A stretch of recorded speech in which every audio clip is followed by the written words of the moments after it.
جدیدی لە ئەرژەنتین کۆکاکۆلای ڕەش بەکار ناهێنرێ بەڵکو ڕەنگی ئەو خواردنەوە گازیە لەو وڵاتە سەوزە.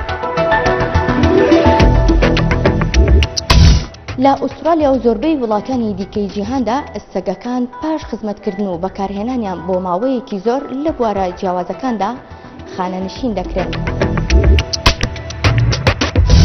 ژنانی ئەڵمانیا لە ماوەی دوو گیانبووندا دەتوانن گوێ لە ترپەی دڵی کۆرپەکانیان بگرن و کەسانی دیکەش هاوبەشی ئەو چێژە بکەن.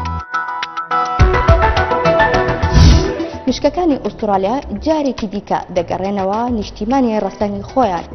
ئەمانە و چەندین بابەتی گرنگی دیکە لەم بەرنامەی وێزگەدا. بەرنامەی وێزگە ئەم ئێوارەیە کاتژمێر 6:30 لە NRT-ەوە پێشکەشتان دەکرێت.